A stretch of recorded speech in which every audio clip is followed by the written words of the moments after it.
قرآن کی آیتوں میں غور و فکر کریں. وفی کل شیء لہ آیۃ تدل علی انہ واحد، ہر چیز میں ایک نشانی ہے جو اس بات کو کہہ رہی ہے کہ اللہ ایک ہے، اللہ ایک ہے. تو آدمی اگر غور کرے گا، انسان اپنی عقل کو استعمال کرے گا، تو پھر اس کو اللہ کی ہر چیز میں جو ہے قدرت نظر آئے گی.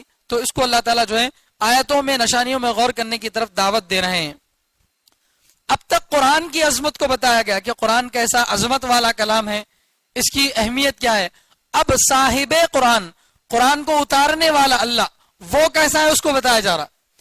کیونکہ کسی کی بات کی اہمیت اس وقت ہمارے سامنے ہوتی ہے جب بولنے والے کی اہمیت ہمارے سامنے ہو.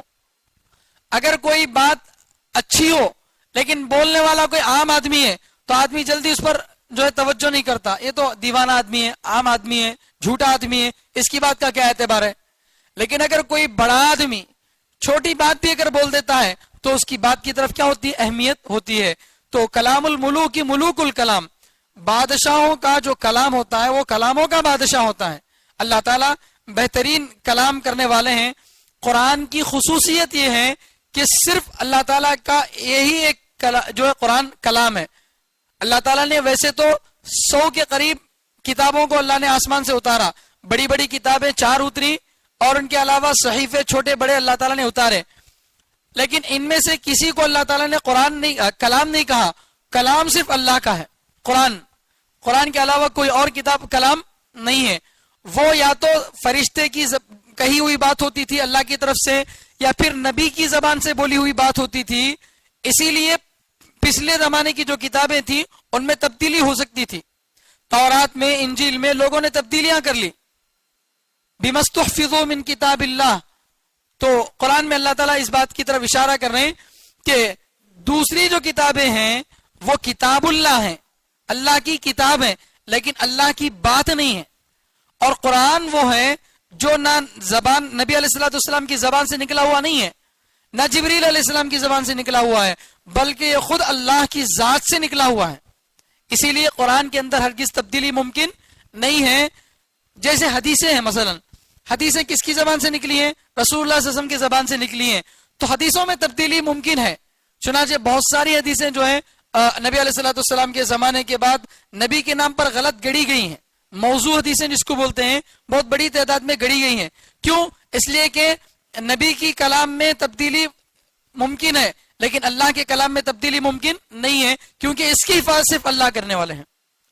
الفاظ حدیث میں تبدیلی ممکن ہے لیکن قرآن کے الفاظ میں تبدیلی ممکن نہیں ہے. قرآن ہی ایک ایسا کلام ہے، پوری دنیا کے کسی بھی کونے میں چلے جائیے آپ، کسی بھی مدرسے کے بچے کو، کسی بھی مسلمان کو کہیے کہ سورہ فاتحہ سناؤ تو سب کا سورہ فاتحہ ایک جیسا ہوگا، کسی میں کوئی تبدیلی نہیں ہوگی. یہی قرآن کی جو ہے اعجاز کے لیے کافی ہے، قرآن کی جو ہے معجزہ ہونے کے لیے کافی ہے. ورنہ قرآن کے علاوہ دنیا کی کوئی بات ایسی نہیں ہے جس میں تھوڑی بہت تبدیلی کے بغیر نہ بولا جاتا ہو، لیکن اللہ نے قرآن کو ایسا محفوظ رکھا ہے. تو قرآن کی عظمت کو بتانے کے بعد اللہ اپنی عظمت کو بتا رہے ہیں کہ میں کتنا بڑا ہوں. اگر اللہ کی عظمت سامنے ہوگی تو پھر قرآن کی عظمت بھی دل میں آئے گی، پھر اس پر عمل کرنے کی توفیق بھی ہوگی. چنانچہ اللہ اپنا انٹروڈکشن کر رہے ہیں، اپنا تعارف کر رہے ہیں. هو اللہ الذی لا الہ الا ہو، کہ اللہ وہ ہے جس کے علاوہ کوئی معبود نہیں. اللہ وہ ہے جس کے علاوہ کوئی معبود نہیں. تو سب سے پہلے اللہ جو ہے شرک کی نفی کر رہے ہیں، کیونکہ کلمے کی بھی 2 حصے ہیں. لا الہ، سب سے پہلے غیر اللہ کو دل سے نکالو، الا اللہ، پھر کیا کرو؟ اللہ کو دل میں بٹھاؤ. غیر بھی دل میں ہو پھر اللہ کو دل میں بسایا جائے، ایسا نہیں ہو سکتا. ایک دل میں ایک ہی جو ہے اللہ کی محبت ہو سکتی ہے، 2 خداؤں کی محبت نہیں ہو سکتی. تو اس لیے اللہ تعالیٰ اپنا تعارف کرانے سے پہلے بلکہ اپنا تعارف اسی سے شروع کیے ہیں کہ اللہ وہ ہے جس کے علاوہ کوئی عبادت کے لائق نہیں ہے. جو پیدا کرنے والا ہے، جو ساری نعمتوں کو دینے والا ہے، وہی عبادت کا بھی حقدار ہے، اس کے علاوہ کوئی عبادت کا حقدار نہیں ہے. عالم الغیب والشہادہ، اللہ بن دیکھی باتوں کو اور موجودہ باتوں کو دونوں کو جاننے والا ہے. انسان کے لیے کچھ باتیں موجود ہوتی ہیں، سامنے ہوتی ہیں، اور کچھ باتیں آدمی کو معلوم نہیں ہوتی. جیسے ہم مسجد میں بیٹھے ہیں، یہاں کیا چل رہا ہے وہ ہم کو معلوم ہے، لیکن ہمارے گھروں میں کیا چل رہا ہے اس وقت ہم کو نہیں معلوم. تو موجود شہادت، شہادت کے معنی جو موجود ہے، غیب کے معنی جو آنکھوں کے سامنے نہیں ہے. تو انسان کے اعتبار سے اللہ کہہ رہے ہیں کہ تمہاری آنکھوں کے سامنے جو ہے وہ بھی اللہ جانتے ہیں، جو تمہاری آنکھوں سے اوجھل ہے اس کو بھی اللہ جانتے ہیں. اللہ کی آنکھوں سے کوئی چیز اوجھل نہیں ہے، اللہ کے لیے کوئی چیز غیب نہیں ہے، اللہ کے لیے کوئی چیز غیب نہیں ہے. اللہ کے لیے تو ساری چیزیں برابر ہیں، سب چیزیں اللہ کے سامنے برابر ہیں. تو یہ غیب اور شہادت کا جو فرق ہے وہ انسانوں کے اعتبار سے ہے. ہم کو سمجھنے کے لیے بتایا گیا کہ جو چیزیں تمہارے سامنے ہیں اس کو بھی اللہ تعالیٰ جانتے ہیں، اور جو تمہارے سامنے نہیں ہے اس کو بھی اللہ تعالیٰ جانتے ہیں. اللہ کا علم اتنا زیادہ محیط ہے. هو الرحمن الرحیم، اللہ ہی بڑے مہربان ہیں، زیادہ رحم کرنے والے ہیں. دونوں کا معنی رحم کرنے والا، الرحمن کا معنی بھی رحم کرنے والا، الرحیم کا معنی بھی رحم کرنے والا. مگر تھوڑا سا فرق ہے. یہ فرق بالکل جب تفسیر شروع ہوئی تھی اس وقت بھی بتایا گیا تھا کہ الرحمن اس کو بولتے ہیں جو اپنوں پر غیروں پر بھی رحم کرے، جو دنیا میں بھی رحم کرے آخرت میں بھی رحم کرے. چنانچہ اللہ کی صفت رحمان دنیا میں ظاہر ہوتی ہے. اللہ دنیا میں صرف اپنے لوگوں پر رحم نہیں کرتے بلکہ غیروں پر بھی رحم کرتے ہیں. اگر غیر پر اگر رحم نہ کرتے تو اس کے کفر اور شرک کی وجہ سے ایک قطرہ پانی اس کو نصیب نہیں ہوتا. لیکن اللہ تعالیٰ نے نعمتوں میں سب کو برابر رکھا، بلکہ ان کو زیادہ نعمتیں اللہ تعالیٰ نے دی ہیں. کیوں؟ اس لیے کہ اللہ دنیا کے اعتبار سے رحمان ہے، اپنوں پر بھی رحم کرتے ہیں، دوسروں پر بھی رحم کرتے ہیں.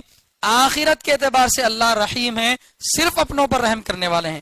تو رحمان اور رحیم میں یہ فرق ہے. جو اپنوں اور غیروں پر رحم کرے یعنی جس میں رحم زیادہ ہو وہ رحمان ہے، اور جو صرف اپنوں پر رحم کرے وہ رحیم ہے. اور یہ بھی بات آئی تھی کہ کسی آدمی کا نام عبد الرحمان ہو تو اسے صرف رحمان کہنا جائز نہیں ہے. عام طور سے ہمارے ہاں لوگ جو ہے رحمان بھائی ایسا جو ہے جملہ بول دیتے ہیں، یہ غلط ہے. یہ صفت صرف اللہ کے ساتھ خاص ہے. رحمان صرف اللہ ہو سکتے ہیں، اللہ کے علاوہ کوئی انسان رحمان نہیں ہو سکتا. خود نبی علیہ السلام بھی رحمان نہیں ہو سکتے، خود نبی علیہ السلام بھی رحمان نہیں ہو سکتے. البتہ نبی رحیم ہو سکتے ہیں، نبی رحیم ہو سکتے ہیں. حریص علیکم بالمؤمنین رؤوف الرحیم، 11ویں پارے میں اللہ تعالیٰ نے نبی علیہ السلام کو کیا کہا؟ رحیم. لقد جاءکم رسول من انفسکم عزیز علیہ ما عنتم حریص علیکم بالمؤمنین رؤوف الرحیم. تو انسان رحیم ہو سکتا ہے لیکن رحمان نہیں ہو سکتا. اس لیے ان ناموں کے بلانے میں بھی آدمی کو احتیاط کرنا چاہیے. آگے اللہ تعالیٰ اور جو ہے صفتوں کو بیان کر رہے ہیں.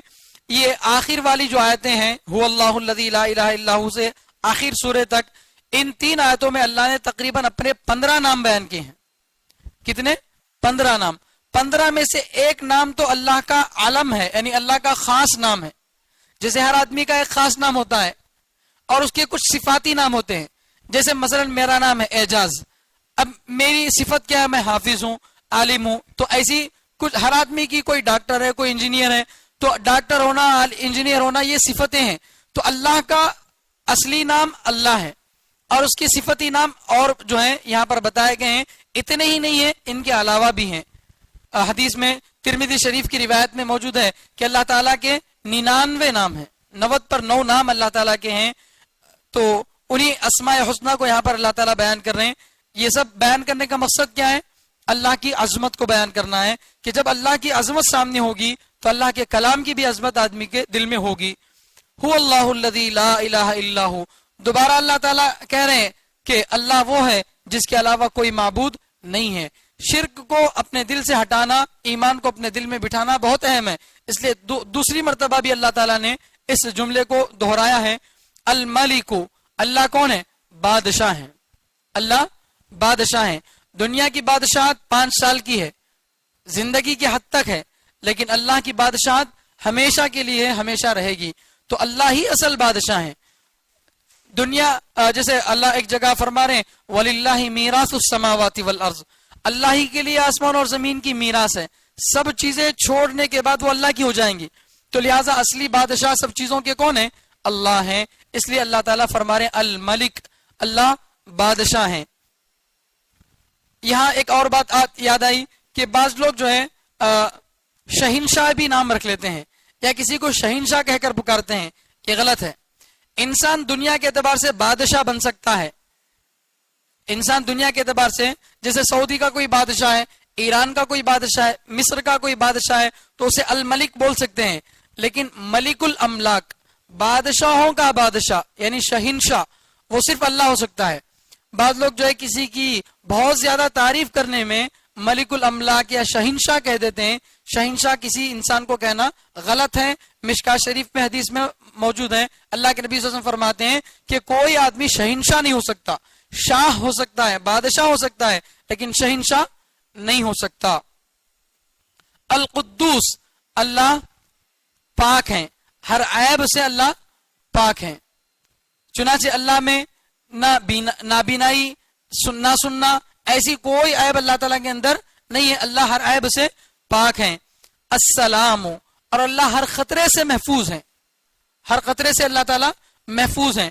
دنیا کا اگر کوئی بادشاہ ہوتا ہے تو ہمیشہ اس کو یہ خطرہ رہتا ہے کہ کوئی دوسرا میرے ملک پر حملہ نہ کر دے، کوئی میری جو ہے سیٹ کو نہ نکال لے، کوئی مجھ پر میرے جان پر لیوا حملہ نہ کرے، ایسے سب خطرے انسانوں کو ہو سکتے ہیں، اللہ کو ایسا کوئی خطرہ نہیں ہے۔ السلام، اللہ کیا ہے؟ سلامتی والے ہیں، امن والے ہیں، اللہ ہر خطرے سے پاک ہیں۔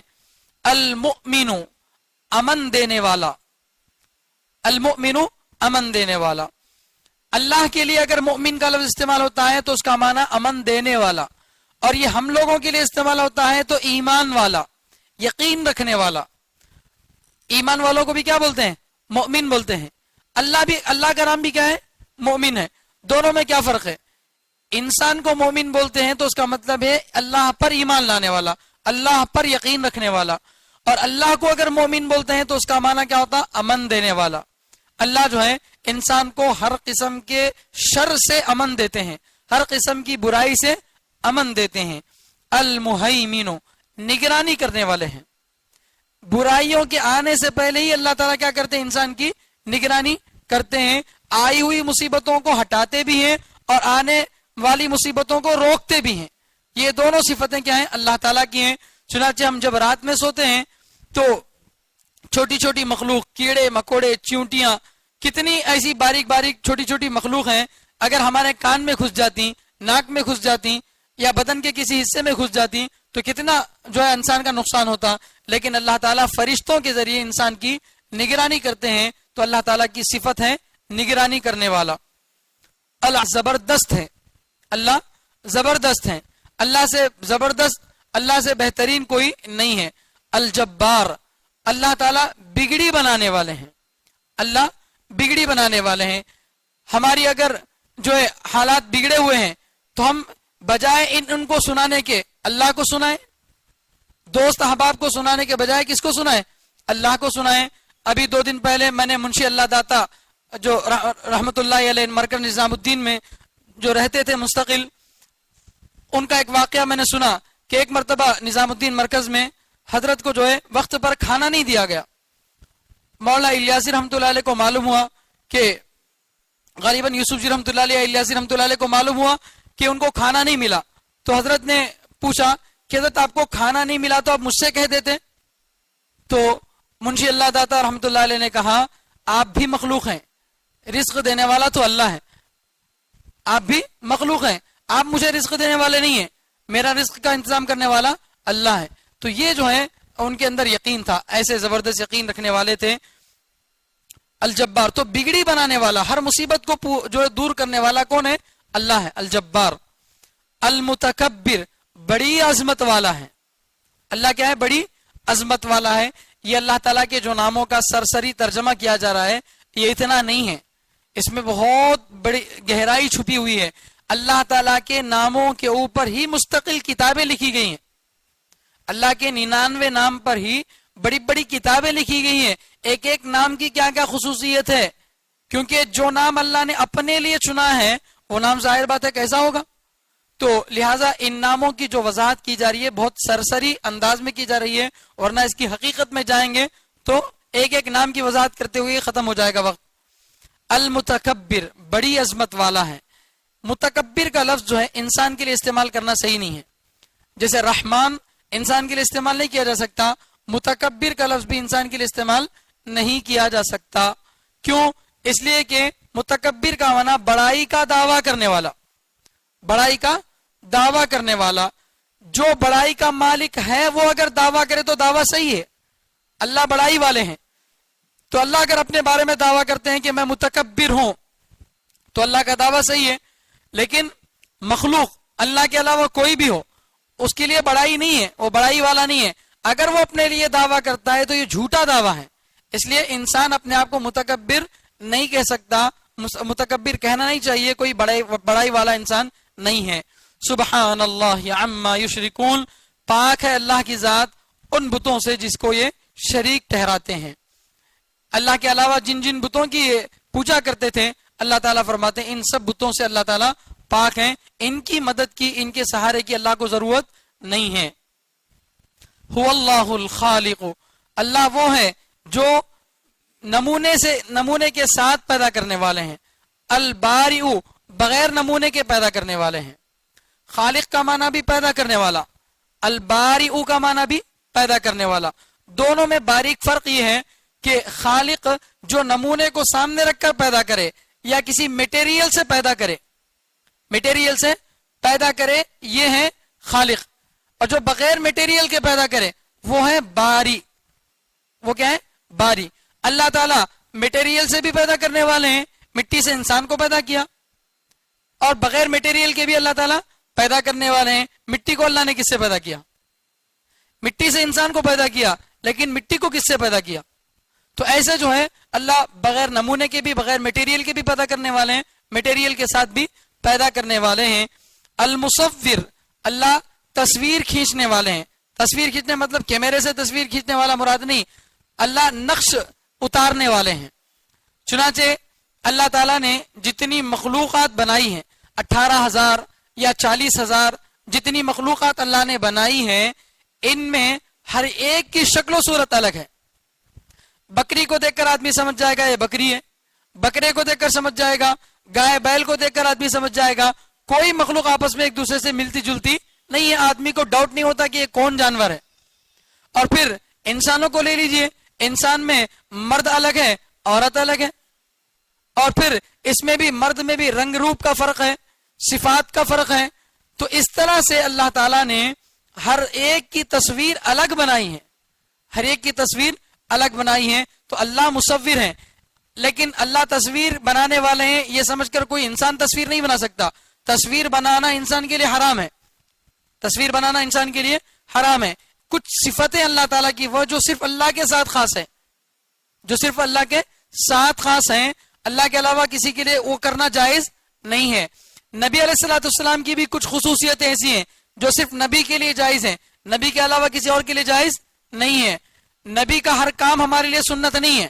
جیسے نبی علیہ الصلوۃ والسلام نے 11 نکاح کیے تو ہم اس کو سنت سمجھ کر نکاح نہیں کر سکتے. اللہ نے قرآن میں کہا ان وهبت نفسها للنبي ان اراد النبي ان يستنكحها خالصة لك من دون المؤمنين. اس آیت میں اللہ فرما رہے ہیں کہ بغیر مہر کے نبی کے لیے نکاح جائز ہے، لیکن ہمارے لیے ایسا جائز نہیں ہے. تو بہت ساری خصوصیتیں نبی کے لیے ہیں، وہ عام مومنوں کے لیے نہیں ہیں. ایسا ہی اللہ کے کچھ نام ایسے ہیں جن کو آدمی اختیار کرنا چاہیے. اللہ رحم کرنے والے ہیں، انسان کو بھی رحم کرنا چاہیے مخلوقات پر، لیکن اللہ متکبر ہیں، اس لیے ہم بھی کیا تکبر کرنا شروع کر دیں، یہ غلط ہے. تو مصور بھی ایسا ہی نام ہے کہ اللہ تصویر بنانے والے ہیں، مگر انسان کو تصویر بنانا جائز نہیں ہے.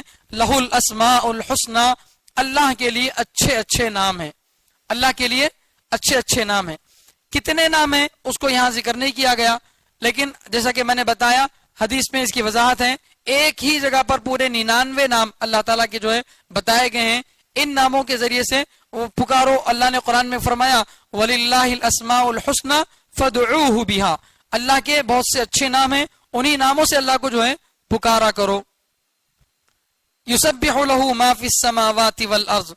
اب اللہ تعالیٰ اپنی بڑائی بیان کرنے کے بعد فرما رہے ہیں کہ زمین اور آسمان میں رہنے والی ہر چیز، چاہے وہ جاندار ہو بے جان ہو، ہر چیز اللہ کی پاکی بیان کرتی ہیں، اللہ کی تسبیح بیان کرتی ہیں. تسبیح کیسے بیان کرتی ہیں؟ ایک تسبیح تو بیان کرنے کا مطلب یہ ہے کہ آسمان اپنی جگہ پر کھڑا ہے، برسوں سے ہزاروں سال سے کھڑا ہے، وہ اپنی جگہ سے اس میں جو ہے دراڑ نہیں آیا، وہ ٹوٹا نہیں، گرا نہیں، تو یہ اپنی جگہ پر رہ کر یہ کہہ رہا ہے کہ اگر مجھ کو کوئی اختیار ہوتا تو میں کبھی کا یہاں سے ہٹ جاتا، میں کبھی کا یہاں سے ہٹ جاتا، لیکن وہ مجبور ہے اللہ کے حکم کے سامنے، اسی لیے وہ وہاں پر ٹھہرا ہوا ہے۔ اللہ تعالیٰ نے جتنی چیزوں کو بنایا سب چیزیں اپنے اپنے حساب سے کام کر رہی ہیں۔ سورج جو زمین سے کئی لاکھ گنا بڑا ہے لیکن وہ وقت پر نکلتا ہے، وقت پر ڈوبتا ہے، اس میں کوئی چھٹی نہیں ہے۔ تو سورج اور چاند کا نظام، ہواؤں کا نظام، یہ سارا جو نظام اللہ تعالیٰ نے چلایا ہے، ان سب چیزوں کا اپنے اپنے وقت پر اپنا اپنا کام کر لینا، یہ بھی ایک تسبیح ہے، یہ بھی ایک تسبیح، عمل سے تسبیح، عمل سے اللہ کی پاکی بیان کر رہی ہیں کہ ہم اگرچہ بظاہر تمہاری نگاہوں میں بڑے ہیں، ہم جسم کے اعتبار سے آسمان بڑے ہیں، پہاڑ جسم کے اعتبار سے بڑا ہے، لیکن ہماری بڑائی اللہ کے سامنے کچھ نہیں چلتی، ہم تو اس کے حکم کے تحت ہیں، وہ جو کہے گا وہی کریں گے، جس کو جس ذمہ داری پر لگا دیا اسی ذمہ داری پر وہ لگا رہے گا۔ یہ ہے اپنے عمل سے اللہ کی پاکی بیان کرنا۔ اور ممکن ہے کہ زبان سے بھی تسبیح کر رہے ہوں، زبان سے بھی تسبیح کر رہے ہوں، زبان سے کیسے تسبیح کر سکتے ہیں؟ کرتے ہیں لیکن ہم نہیں سمجھتے۔ وَإِن مِّن كُلِّ شَيْءٍ إِلَّا يُسَبِّحُ بِحَمْدِهِ وَلَكِن لَّا تَفْقَهُونَ تَسْبِيحَهُمْ۔ اللہ قرآن میں دوسری جگہ فرما رہے ہیں کہ دنیا کی ہر چیز اللہ کی پاکی بیان کرتی ہے لیکن تم اس کی پاکی کو سمجھ نہیں سکتے، تم اس کی پاکی کو سمجھ نہیں سکتے۔ تو اس طرح سے جو ہے اللہ تعالیٰ کی پاکی بیان کرتی ہیں آسمان اور زمین میں رہنے والی ساری چیزیں۔ وَهُوَ الْعَزِيزُ الْحَكِيمُ، اور اللہ ہی ہے زبردست اور حکمت والا، زبردست طاقت والا اور حکمت والا۔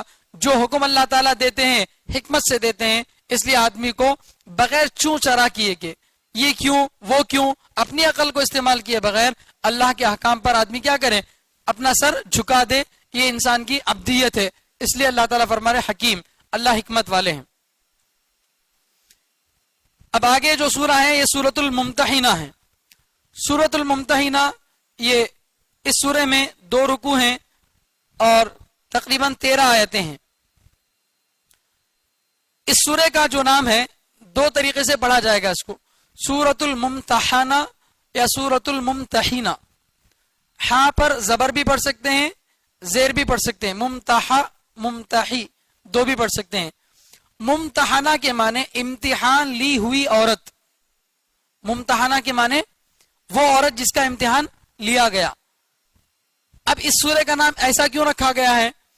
وہ اس لیے رکھا گیا ہے کہ اس سورے کے آخر میں اللہ تعالیٰ جو عورتیں ہجرت کر کے آ رہی ہیں مکے سے مدینے کو، تو نبی کو حکم دے رہے ہیں کہ اے نبی آپ ان کا امتحان لیجئے کہ یہ مکہ چھوڑ کر مدینے کو جو آ رہی ہیں کس واسطے آ رہی ہیں؟ اللہ پر ایمان لا کر ہجرت کر کے آ رہی ہیں یا پیسہ کمانے کے لیے آ رہی ہیں یا کسی سے نکاح کرنے کے لیے آ رہی ہیں؟ اگر ان کا مقصد ہجرت ہو، ایمان ہو، تو پھر ان کو ان سے جو ہے بیعت کیجیے، ان پر بیعت کیجیے، یہ اللہ تعالیٰ کہہ رہے ہیں۔ تو ممتحنہ کے معنی وہ عورت جس کا امتحان لیا گیا۔ تو چونکہ اس سورے میں عورتوں کا امتحان لیا جا رہا تھا اس لیے اس کو جو ہے ممتحنہ پڑھ سکتے ہیں، یا سورت کا نام ممتحنہ بھی ہو سکتا ہے۔ ممتحنہ کے معنی امتحان لینے والی، آزمائش والی سورت، آزمائش والی سورت۔ تو اس سورے میں اللہ تعالیٰ جو ہے بہت ساری چیزوں کو انسان کے لیے آزمائش کے طور پر رکھے ہیں کہ مومن کو ایسا ایسا ہونا چاہیے، ایسا ایسا نہیں ہونا چاہیے، چوری نہیں کرنا چاہیے، زنا نہیں کرنا چاہیے، شرک نہیں کرنا چاہیے، کچھ چیزوں کے نہ کرنے کا حکم دیا اور کچھ چیزوں کے کرنے کا حکم دیا۔ تو یہ آزمائش ہے، اس لیے سورۃ الممتحنہ بھی پڑھ سکتے ہیں، امتحان لینے والی سورت۔ اور یہ سورت مدنی ہے، یعنی نبی علیہ الصلوۃ والسلام کے مدینہ منورہ کو جانے کے بعد اترنے والی سورتوں میں سے ایک سورت ہے۔ بسم اللہ الرحمن الرحیم۔ یا ایھا الذین آمنوا، اس سورے کا ایک شان نزول ہے۔ شان نزول کس کو بولتے ہیں؟ کسی سورے کا یا کسی آیتوں کے اترنے کا اگر کوئی واقعہ ہو، اس واقعے کو کیا بولتے ہیں؟ شان نزول۔ کچھ آیتیں تو اللہ تعالیٰ نے اپنی طرف سے لوگوں کے فائدے کے لیے اتار دی ہیں، ان کا کوئی واقعہ کوئی سبب نہیں بنا، لیکن کچھ آیتیں ایسی ہیں کہ کسی نے آ کر نبی سے سوال کیا یا نبی کے زمانے میں کوئی واقعہ پیش آیا تو اس واقعے کے پس منظر میں، اس کے بیک گراؤنڈ میں اللہ تعالیٰ سورہ اتارتے ہیں یا کوئی آیتیں اتارتے ہیں تو اس واقعے کو کیا بولتے ہیں؟ شان نزول. تو اس سورے کے اترنے کا بھی ایک شان نزول ہے. وہ کیا ہے؟ مدینہ منورہ کو جانے کے بعد اللہ کے نبی صلی اللہ علیہ وسلم کو ایک خطرہ تو خود یہودیوں سے تھا جو مدینے میں رہتے تھے، بڑی تعداد میں تھے، اور دوسرا خطرہ مکے کے قریش سے بھی تھا. مدینے کو ہجرت کرنے کے باوجود مکہ ابھی بھی قریش کے ہاتھ میں تھا اور پورے عرب کی نگاہیں مکے پر جمی ہوئی تھیں. پورے عرب کی پورے ملک کی نگاہیں مکہ مکرمہ پر جمی ہوئی تھی کہ اس پر جو غالب آ جائے گا، یہ جو حاصل کر لے گا وہی برحق ہوگا. چنانچہ مکے کا فتح ہونا ضروری تھا. مکے کا نبی کے زمانے میں فتح ہونا ضروری تھا، کیونکہ وہ لوگ یہ سمجھتے تھے کہ جس کے ہاتھ میں مکہ اسی کو جو ہے صحیح دین حاصل ہے، وہی صحیح دین والا ہے. جس کی لاٹھی اس کی بھینس جیسے بولتے نا، تو جس کے پاس مکہ ہے اسی کے پاس گویا صحیح دین ہے. وہ لوگ ایسا سمجھتے تھے. تو مکے کو فتح کرنا ضروری تھا. تو اب مدینہ منورہ کو آنے کے بعد یہودیوں سے اللہ کے نبی صلی اللہ علیہ وسلم نے کچھ معاہدات کیے تھے. ان یہودیوں نے ان وعدوں کو توڑ دیا، جس کی وجہ سے ان کو مدینے سے باہر بھیجنا پڑا. مدینے سے باہر چلے گئے. لیکن یہ لوگ مدینے سے باہر جانے کے بعد خاموش نہیں رہے. مکے کے قریش سے مل کر نبی علیہ الصلوۃ والسلام کے خلاف سازشیں رچے. چنانچہ جنگ بدر، جنگ احد، جو بڑی بڑی جنگیں ہوئی ہیں، ان جنگوں کی جو ہے وجہ یہی تھی کہ لوگ جا کے اکساتے تھے کہ تمہارے پاس سے آ کر یہاں پر بس گئے ہیں، اطمینان سے بیٹھے ہیں، تم ان کو اطمینان سے مت بیٹھنے دو. چنانچہ وہاں سے لشکر آتے تھے، نبی علیہ الصلوۃ والسلام سے ان کی لڑائی ہوتی تھی. تو بہرحال ایک موقع پر اللہ کے نبی صلی اللہ علیہ وسلم نے صلح حدیبیہ کے موقع پر، چونکہ دونوں طرف سے صلح ہو گئی تھی اور صلح کے بعد پھر دشمنوں نے صلح توڑ دی تھی، تو اب موقع تھا کہ جس صلح کی وجہ سے آپس میں لڑائی نہیں ہو رہی تھی، اس صلح کو خود دشمنوں نے کیا کر دیا؟ قریش نے توڑ دیا. تو اب مسلمانوں پر بھی اس کو جو ہے اس شرط کو باقی رکھنا ضروری نہیں تھا. تو اللہ کے نبی صلی اللہ علیہ وسلم یہ چاہتے تھے کہ آہستہ بغیر کسی اطلاع کے مکے پر حملہ کریں، مکے کے قریش پر کیا کریں؟ حملہ کریں. اس کے لیے اللہ کے نبی صلی اللہ علیہ وسلم بہت اندرون سے جو ہے پلاننگ بنا رہے تھے مکے پر جو ہے حملہ کرنے کی. چنانچہ اللہ کے نبی صلی اللہ علیہ وسلم نے اپنے بالکل خاص صحابہ سے یہ بات ظاہر کی تھی کہ ہم کو کچھ دنوں کے بعد مکے پر حملہ کرنا ہے. مکے پر حملے کا مطلب یہ ہے کہ مکے کو توڑنا ہے. مکے پر حملے کا مطلب مکے میں جو رہنے والے مشرک ہیں ان کو وہاں سے ہٹانا ہے، یہ مقصد تھا. چنانچہ یہ بہت راز میں رکھا گیا تھا اور یہ ضروری بھی ہے. آج کل کیا ہو رہا ہے کہ ہم مسلمان جو ہیں کچھ باتوں کو راز نہیں رکھتے ہیں. بالکل کوئی بات ہمارے یہاں راز نہیں ہوتی. ہماری ہر بات سوشل میڈیا پہ آ جاتی ہے. کہیں مشورہ طے ہوا سوشل میڈیا پہ ڈال دیے، اور کوئی بیان طے ہوا وہ ڈال دیے. تو دشمن تو گھر بیٹھے ہمارے سارے کاموں سے واقف ہو رہا ہے. یہ بیوقوفی ہے. ہر کام کو سوشل میڈیا پہ ڈالنا بیوقوفی ہے. الحمدللہ دعوت و تبلیغ کے کام میں سوشل میڈیا کا استعمال بہت کم ہوتا ہے. بہت اچھی بات ہے اس کے اندر کہ اس میں کوئی بھی مشورہ طے ہو، کوئی بھی بات طے ہو تو آدمی سے آدمی جو ہے بات کو پہنچاتا ہے، اس طرح سے پھیلاتا نہیں ہے. ہاں کوئی عام بات ہے تو اس کو پھیلا سکتے ہیں، لیکن کچھ مشورے بہت خاص ہوتے ہیں جس کی اطلاع دشمنوں کو نہیں ہونی چاہیے. لیکن ہم کیا کرتے ہیں؟ بیوقوفی کر کے ہر چیز سوشل میڈیا پہ، ہمارا ہر کام، کہیں سفر کر رہے ہیں تو بھی اسٹیٹس پہ رکھ دیے، کوئی کام کر رہے ہیں تو اسٹیٹس پہ رکھ دیے. دشمن گھر بیٹھے ہماری جو ہے حالتوں سے واقف ہے اور بر وقت آ کے ہم کو پکڑتا ہے. تو اللہ کے نبی صلی اللہ علیہ وسلم باوجود ہے کہ اللہ کی مدد پر آپ کو یقین تھا، لیکن اللہ کے نبی صلی اللہ علیہ وسلم نے احتیاطی تدبیروں کو اختیار کیا ہے. احتیاط الگ ہے، ڈر الگ ہے. ڈرنا تو کسی سے جائز نہیں ہے، ڈر تو صرف اللہ سے ہوگا، لیکن احتیاط تو کیا جا سکتا ہے. اگر احتیاط پر میں بات کروں گا تو بہت بات لمبی ہو جائے گی. تو اللہ کے نبی صلی اللہ علیہ وسلم نے احتیاط کے واسطے اس بات کو راز میں رکھا تھا کہ مکے پر حملہ کرنا ہے. لیکن مکے سے جو لوگ ہجرت کر کے آئے تھے ان میں ایک صحابی تھے حاطب ابن ابی بلتع، ایک صحابی تھے. وہ صحابی اصل میں یمن کے تھے، آ کر مکے میں بس گئے تھے، اور جب ہجرت کا موقع آیا تو وہ اکیلے ہجرت کر کے مدینے کو آ گئے تھے. ان کے گھر والے، بیوی، بچے مکے ہی میں تھے اور ان کا مال گھردار سب مکے میں تھا. تو اب ان کو یہ فکر ہوئی کہ میرے علاوہ جتنے لوگ مکے سے آئے ہیں ان میں سے کسی نہ کسی کا کوئی نہ کوئی رشتہ دار وہاں پر ہے، تو ان کے بیوی بچوں کی حفاظت کرنے والے کوئی نہ کوئی رشتہ دار ان کے وہاں پر موجود ہیں. مگر میری بیوی بچوں کی حفاظت کرنے والا, میرے مال کی حفاظت کرنے والا مکے میں کوئی نہیں ہے, تو لہٰذا اب میں ایک کام کروں کہ مکے والوں پر میں کوئی احسان کر دوں تو اس کے بدلے میں وہ لوگ میرے مال کی حفاظت کر دیں, میرے بیوی بچوں کی کیا کر دیں, حفاظت کر دیں. اس مقصد سے انہوں نے کیا کیا, جو میٹر تھا اس کو لیک کر دیا. ایک چٹھی میں لکھ کر جو ہے ایک عورت کو جو مکے سے آئی تھی اس عورت کو دے دیا کہ یہ لے جا کے مکے کے جو سردار ہیں ان کو پہنچا دے کہ نبی علیہ الصلوۃ والسلام تمہارے اوپر حملہ کرنے والے ہیں. چٹھی میں وہ میٹر تھا. چنانچہ وہ عورت لے کر اس چٹھی کو نکل گئی. رسول اللہ صلی اللہ علیہ وسلم کو وحی کے ذریعے سے معلوم ہو گیا کہ اس طرح سے جو ہے یہ میٹر لیک ہونے والا ہے. تو اللہ کے نبی صلی اللہ علیہ وسلم نے حضرت علی رضی اللہ تعالیٰ عنہ کو اور کچھ صحابہ کو حکم دیا کہ جاؤ فلاں جگہ پر ایک عورت ملے گی, اونٹنی پر ہوگی, اور جا کر اس کے پاس سے وہ چٹھی نکال کر لانا. چنانچہ حضرت علی رضی اللہ تعالیٰ اور دوسرے صحابہ گئے اور جا کر اس کی تلاشی لیے, اس کے سامانوں کو دیکھا, اونٹ میں سامان وغیرہ سب تلاش کیا, مگر کوئی چٹھی نہیں ملی. تو انہوں نے سوچا کہ بھئی نبی کی بات تو جھوٹی نہیں ہو سکتی, لیکن اس کے پاس تو کوئی بظاہر پیغام نہیں مل رہا ہے. تو انہوں نے کہا کہ دیکھ ہم کو پکا یقین ہے کہ چٹھی تیرے پاس ہی ہے, اگر تو عزت سے چٹھی نکالتی ہے تو ٹھیک ہے, ورنہ تجھے ننگا کر دیں گے. دھمکی دینا جائز ہے, دھمکی دے سکتے ہیں. تو وہ دھمکی سننے کے بعد ڈر گئی. چنانچہ اپنے سر سے چوٹی سے جو ہے چٹھی نکال کر دے دی. چنانچہ وہاں سے جو ہے لے کر آئے تو حضرت حاتب ابن ابی بلتع رضی اللہ تعالیٰ عنہ کو نبی علیہ الصلوۃ والسلام نے بلایا اور پوچھا کہ کیوں آپ نے ایسا کیوں کیا. تو انہوں نے کہا اے اللہ کے نبی, میں بے ایمان نہیں ہوا ہوں, میں ایمان والا ہی ہوں, اور میں کوئی دھوکہ بھی نہیں دی. میری فکر یہ تھی کہ میری بیوی بچے جو مکے میں ہیں اکیلے ہیں وہ کسی طرح سے محفوظ ہو جائیں. میں اگر مکے والوں پر احسان کروں گا تو وہ میرے بیوی بچوں کی حفاظت کریں گے. اگر میٹر لیک بھی ہو جاتا ہے تو اسلام غالب رہنے والا ہے, اسلام کو کبھی شکست نہیں ہوگی, تو لہذا آپ تو کامیاب ہوں گے ہی, لیکن میرا تھوڑا فائدہ ہو جائے گا, اس مقصد سے میں نے ایسا کیا تھا. تو اللہ تعالیٰ نے اسی واقعے کو یہاں پر بیان کیا ہے.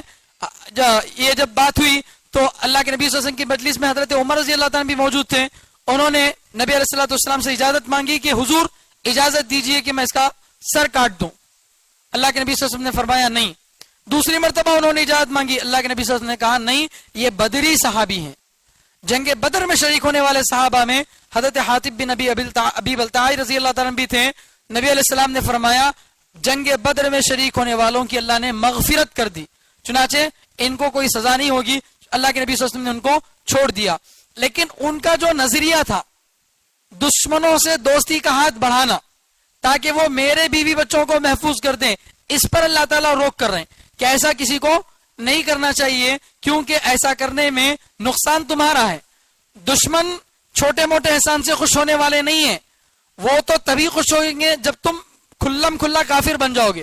جب تک تمہارے اندر ایمان موجود ہے وہ کبھی تم سے دوستی نہیں کر سکتے, وہ تبھی تم سے خوش ہوں گے جب اپنا ایمان چھوڑ کے کافر تم بن جاؤ.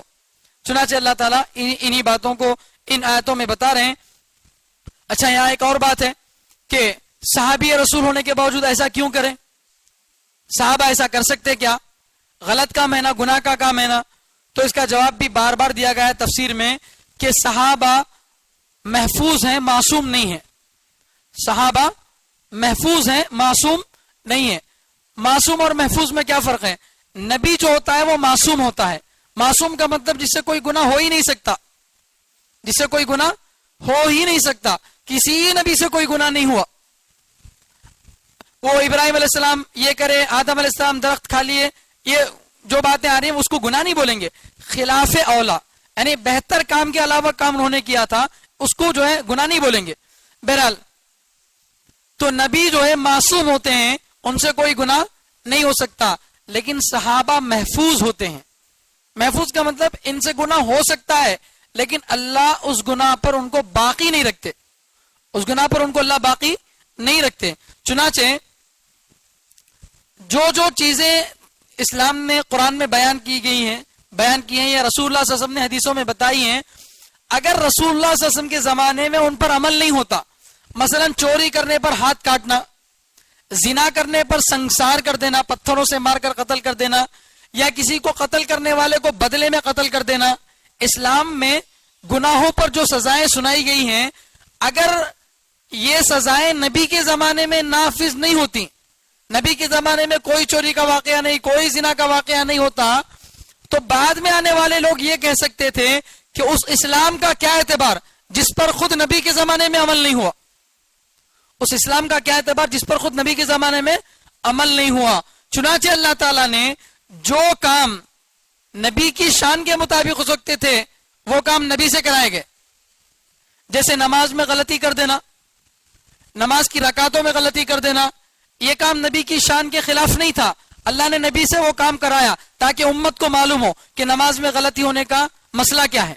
اگر کوئی صحابی غلطی نہیں کرتے تو ہم لوگوں کے لیے کتنی بڑی پریشانی ہوتی کہ نماز میں غلطی ہو جائے تو کوئی رہبری نہیں ملتی، لیکن وہ کام جو نبی کی ذات سے مناسب نہیں تھے تو اللہ تعالیٰ نے وہ کام کس سے کرائے؟ صحابہ سے کرائے۔ چنانچہ بعض صحابہ سے زنا ہوا، بعض صحابہ سے چوری کا گناہ ہوا، ایسے چھوٹے موٹے ایسے گناہ جو صحابہ سے ہوئے ہیں یہ اللہ تعالیٰ نے اس لیے کرائے تاکہ ان کا حکم امت کو معلوم ہو اور اسلام پر نبی کے زمانے میں عمل ہو جائے۔ اور جیسے ہی ان صحابی کا گناہ ہوتا تو آپ نے سنا ہے حکایت صحابہ میں اور حیات الصحابہ وغیرہ میں سنا ہے کہ صحابہ سے اگر کوئی گناہ ہوتا تو اتنی توبہ کرتے کہ اللہ کے نبی صلی اللہ علیہ وسلم فرماتے ہیں کہ اگر ان کی توبہ کو مدینے والوں پر تقسیم کر دیا جائے تو سب کی مغفرت ہو جائے، ایسی توبہ کرتے تھے۔ وہ ہماری طرح نہیں تھے گناہوں پر گناہ کرتے ہی جا رہے ہیں اور پھر بھی بہادر بنے بیٹھے ہیں۔ تو اس صحابی سے بھی یہاں جو گناہ ہوا ہے اس پر اللہ تعالیٰ خود مغفرت کا اعلان کر رہے ہیں، اللہ خود معافی کا اعلان کر رہے ہیں، لہذا ہم لوگوں کو یہ بولنے کی اجازت نہیں ہے کہ صحابی گنہگار ہیں نعوذ باللہ، ان کا کیا اعتبار، ایسی زبان نہیں کھولنا چاہیے۔ صحابہ کے بارے میں اپنی زبان کو لگام دینا چاہیے۔ صحابہ پورے کے پورے برحق ہیں، ان پر ایمان لانا ضروری ہے۔